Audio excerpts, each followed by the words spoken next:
is Lily. I never thought I'd be the kind of person who measures their life in before and after. Before and after.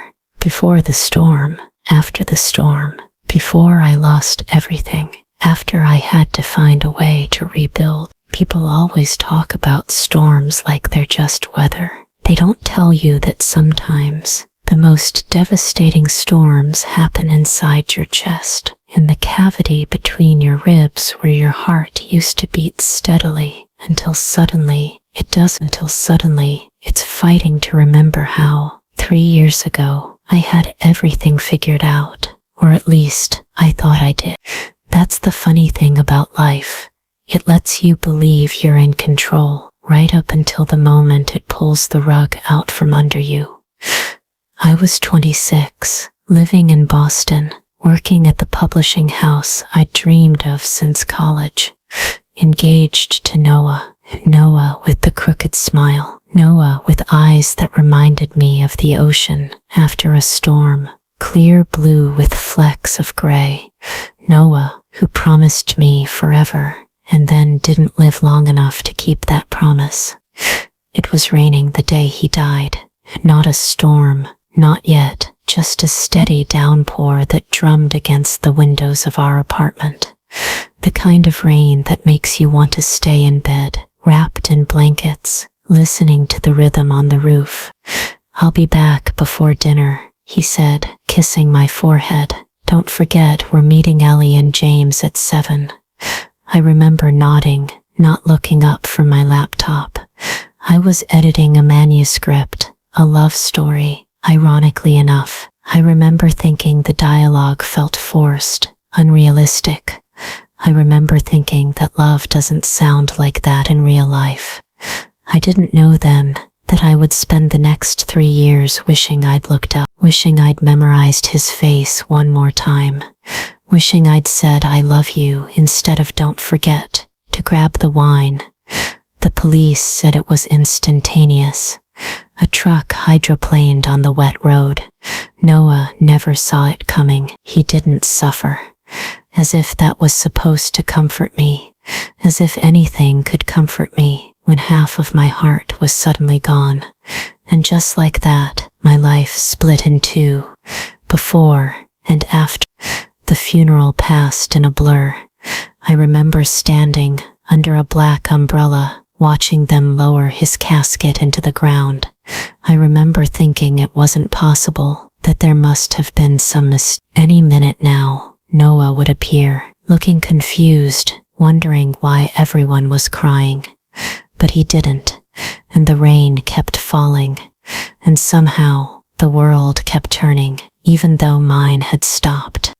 After, I couldn't stay in Boston, couldn't stay in our apartment, with its walls that seemed to echo with his laughter, couldn't walk past the coffee shop where we'd met, couldn't bear the pitying looks from friends who didn't know what to say, so they said nothing at all. So I ran back to my hometown of Silver Lake, North Carolina, a place I'd been desperate to escape after high school, a place that now felt like the only safe harbor in the storm that had become my life. My parents were waiting with open arms and worried eyes. "Stay as long as you need," they said. What they meant was, "We're afraid you'll disappear too." I took the attic bedroom, the one with the slanted ceiling and the window seat that looked out over the lake. I spent days just sitting there, watching the water change with the weather, watching storms roll in and out, wondering if this storm inside me would ever pass. 6 months. That's how long I existed in a fog, not living, just breathing, in and out, one painful breath after another, until one morning in October, when everything changed again. I was at the town's only decent coffee shop, the grind, staring blankly at my laptop. I'd finally started freelance editing again, not because I wanted to, but because my savings were dwindling and I needed something to fill the endless hours. "You're in my seat," The voice came from above me, deep and slightly annoyed. I looked up to find a man standing there, holding a cup of coffee and frowning. "I don't see your name on it," I said, the words coming out sharper than I intended. It had been so long since I'd spoken to anyone outside my family that my voice sounded foreign to my own ears. He raised an eyebrow. "Check under the table." I sighed, but ducked my head down anyway, and there it was, carved into the underside of the wooden table. Prof. of Ethan Hayes. S. Tauf, 2015. When I resurfaced, he was smiling. Not a full smile, just a slight upturn at the corner of his mouth, like he was trying not to. "That's vandalism," I said, gathering my things. "And childish," says the woman who was just looking under a table because a stranger told her to. He slid into the seat across from me before I could leave. "Stay, I was just messing with you. I sit here every day, but I don't actually own it." I should have left. I wanted to leave, but something in his eyes made me hesitate. They were kind eyes, sad eyes, the kind of eyes that had seen storms too. "I'm Ethan," he said, holding out his hand. "Lily," I replied, shaking it briefly. His palm was warm against mine, calloused in places, the hands of someone who worked with them. "You're new here," he said.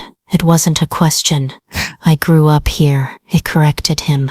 "Just moved back recently." He studied me for a moment, like he was trying to place me. Lily Rhodes?" When I nodded, his eyes widened slightly. "We went to high school together. I was 2 years ahead of you. You probably don't remember me." And I didn't, not at first. But as I looked at him, really looked at him, fragments of memory started to surface. A tall boy with glasses too big for his face, always carrying a book, always alone. "You used to sit in the library during lunch," I said slowly, "reading poetry." Now it was his turn to look surprised. "You remember that?" I shrugged. I was in the library a lot too. What I didn't tell him was that I'd noticed him back then, had been intrigued by the boy who chose Whitman over the cafeteria social scene, but I'd been too shy to ever approach him. And then he'd graduated, and I'd forgotten all about Ethan Hayes. "Well," he said, leaning back in his chair, "welcome back to Silver Lake, Lily Rhodes." I didn't tell him why I'd come back. Didn't mention Noah or Boston or the ring I still wore on a chain around my neck. And he didn't ask, just talked about books and coffee and how Silver Lake had changed and hadn't changed in the years since high school. I left an hour later, feeling something I hadn't felt in months. I wasn't sure what to call it then. It wasn't happiness.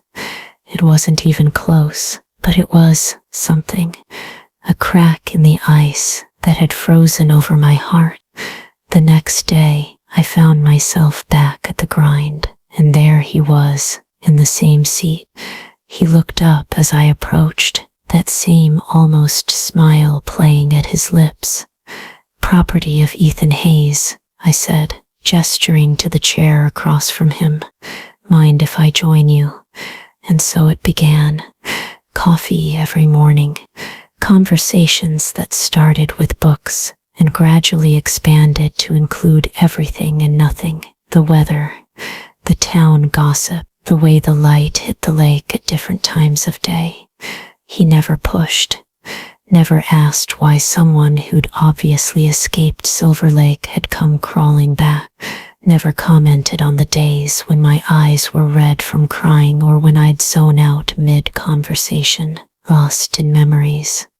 4 weeks into our coffee meetings, I finally asked the question that had been nagging at me. "What do you do, Ethan?"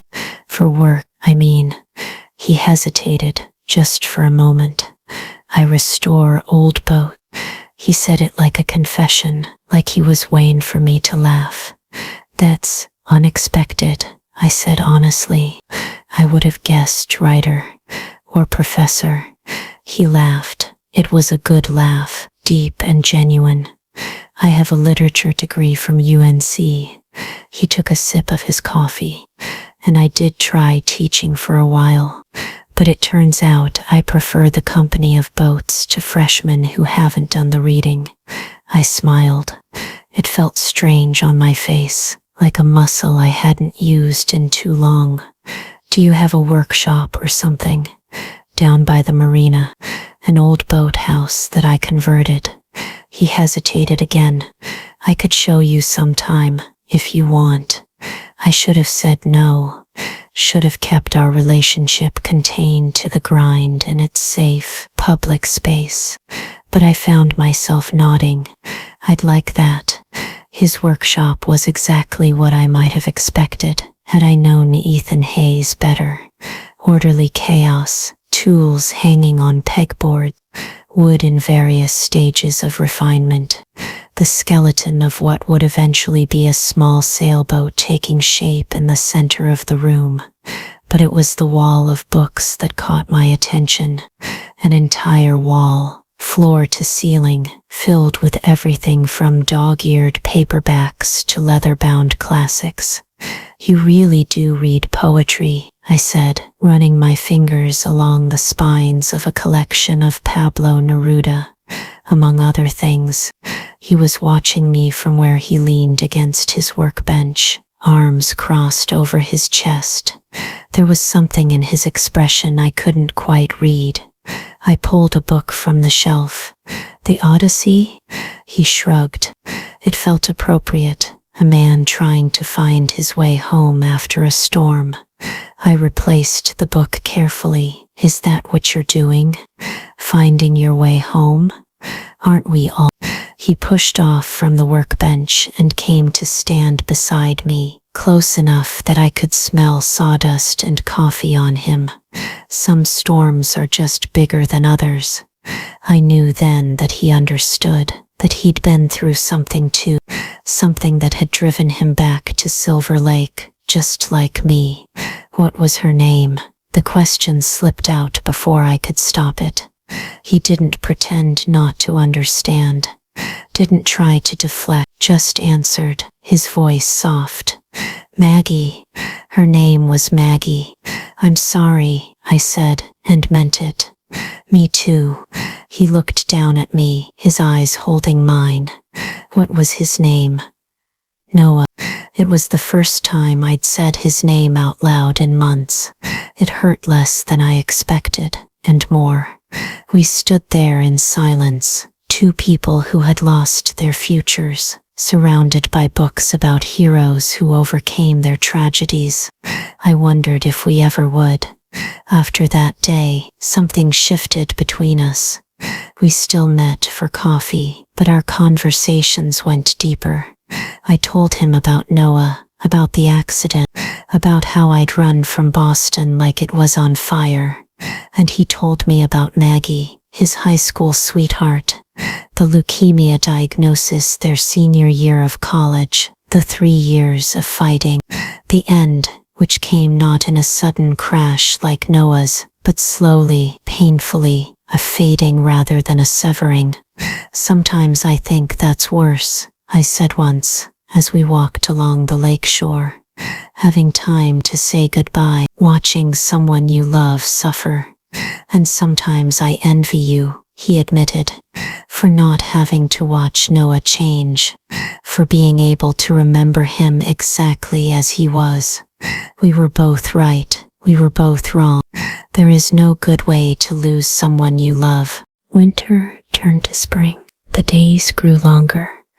The lake thawed. And something inside me began to thaw too. I started editing full-time again, working remotely from my old publishing house.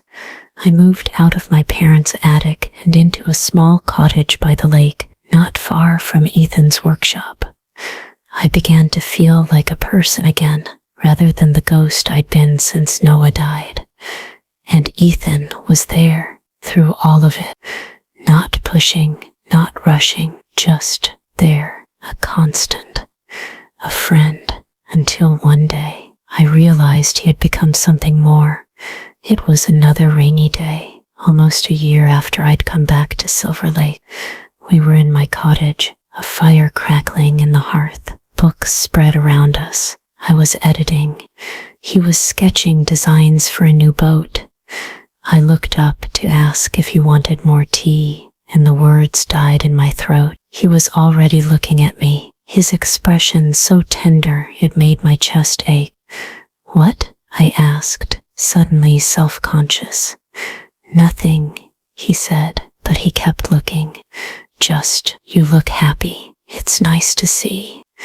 And I realized with a start that I was happy. Not the same happiness I'd known before that had died with Noah, but a new kind. Quieter, more fragile, but real. The realization hit me like a wave, and with it came guilt, crushing guilt. How could I be happy when Noah was gone? How could I sit here, content, when he would never feel anything again? I must have shown it on my face, because Ethan was suddenly beside me on the couch, his hand covering mine. "Lily," he said softly, "it's okay to be happy again. Noah would want that for you." "You don't know what he would want," I snapped, pulling my hand away. "You never knew him." "No," he agreed, not taking offense, "but I know you.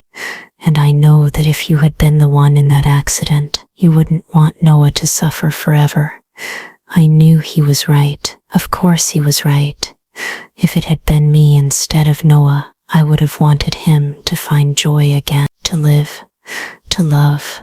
But knowing something and feeling it are two different things. "I'm not ready," I whispered, tears filling my eyes.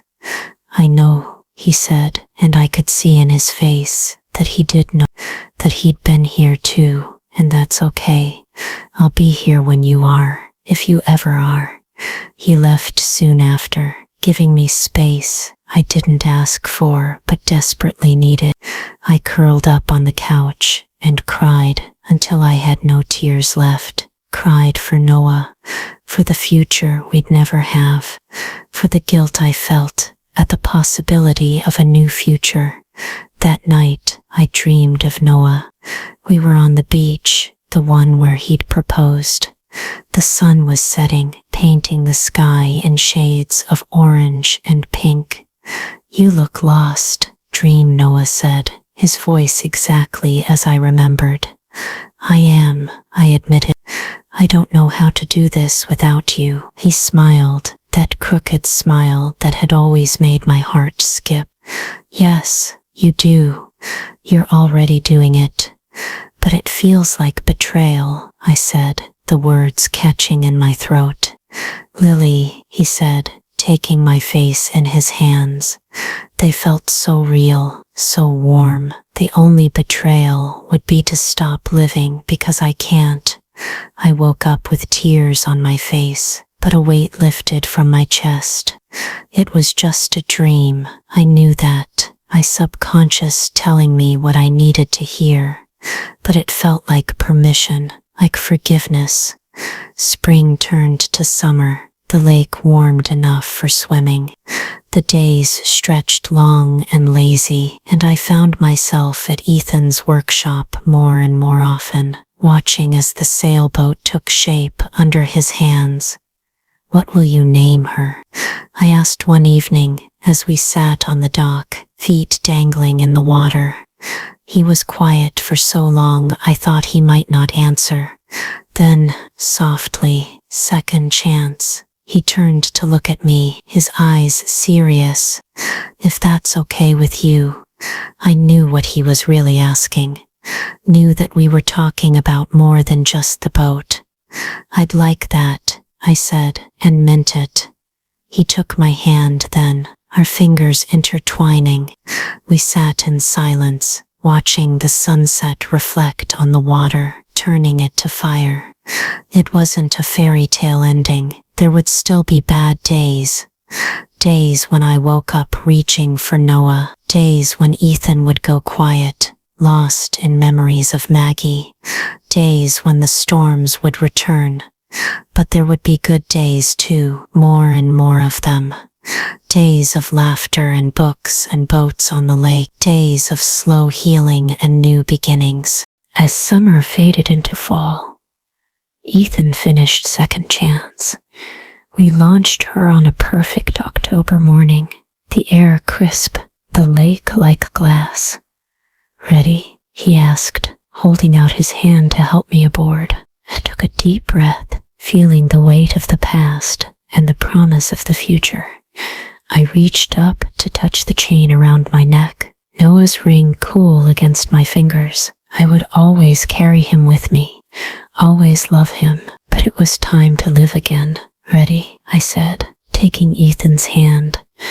As we sailed across the lake, wind in our hair, sun on our faces, I thought about storms, about how they rage and destroy and seem like they'll never end. But they do end.